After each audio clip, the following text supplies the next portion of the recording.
So when asked to come do this presentation and talk about my percussion world, the odd things came about. This has been in my life for 25 years or so. My awesome wife now, girlfriend then. We saw it at a shop and played it. I instantly thought I should have that one day. That year for Christmas, I had a big box under the tree, and it was this. So this is the sound of this one.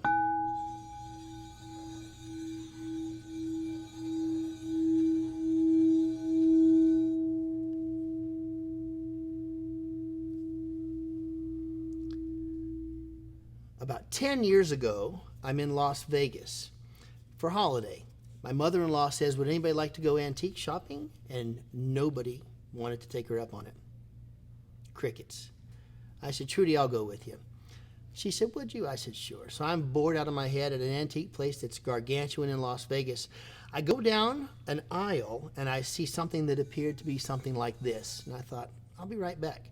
I walked to the end, my heart's beating. There's this bowl there that all I had to do was walk up and tap it. And I realized what they had. I looked at the price tag. It said $75. I know it's a $1,400, $1,500 bowl. So I made the deal. Let me show you. This had a ficus tree in it. Big tree coming out of it. And I just went up and did this. I thought, okay. So I made the deal. I offered them, instead of $75 because I didn't want the tree, I offered them $50 and they took it. So this bowl, same idea as the one.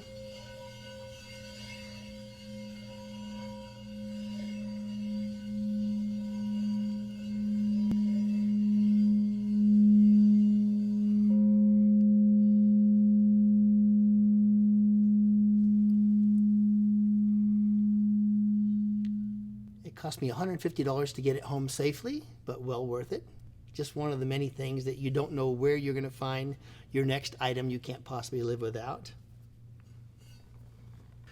All right, so while we're on the antique store phase, probably 30 years ago now, I'm in an antique store off of Peachtree Industrial, Peachtree Industrial, and I see this awesome lampshade on top of one of those kind of a crystal lamp thing, really high up. It had a tag on that that said lamp with shade, $40. And I realized it was not a lampshade at all.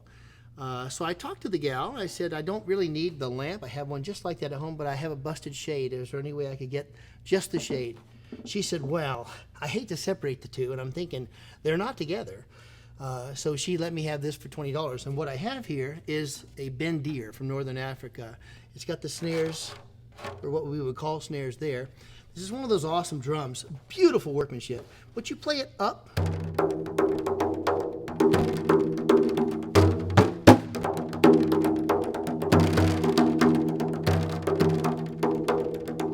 So again, antique store, you never know where you're going to find your next treasure. bendir. So we talked about the Atlanta Percussion Trio. Some of my equipment has come out of that and playing those all over the place. And again, you don't expect things are going to happen. One of our trios over near Stone Mountain one day, I played this drum.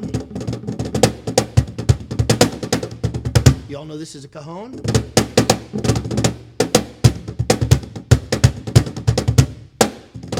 After the show, this teacher came up and said, I'd like to have a word with you. And I said, absolutely. And afterwards, she said, I've got a friend that just spent a couple years in Ghana, and I think you'd like to meet him. So I did meet him.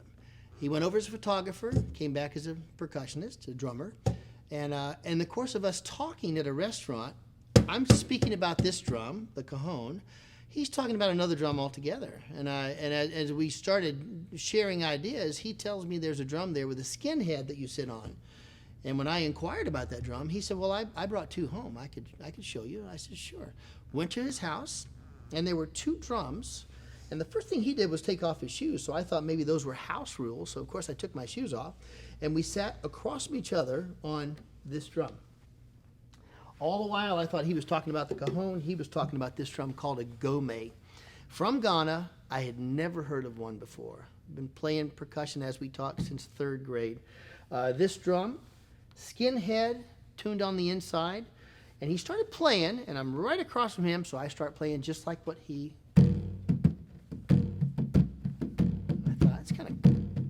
kind of cool. And then he did this.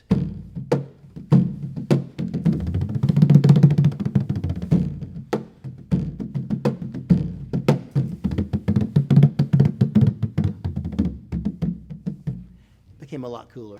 So had I not been at that school in Stone Mountain and met this guy Sam, I wouldn't have this drum in my collection. Simple as that. So my mother-in-law goes to Australia about 22 years ago now, and I asked her as we put her on the plane to see if she could find me something interesting from Australia. Little did I know she was really looking for something interesting. She knew I played didgeridoo with the percussion trio. Up to that point, they were all fairly inexpensive. When we picked her up from the airport after her journey, she said she found something very amazing that she had to ship.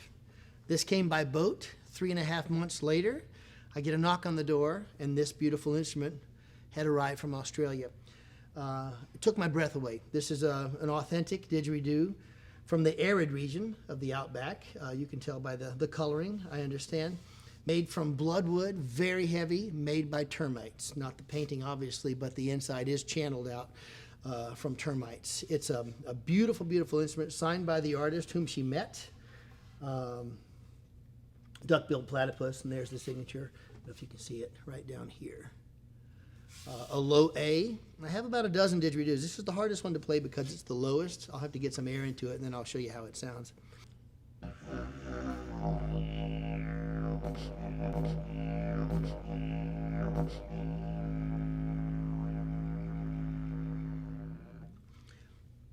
So, an awesome instrument to my collection.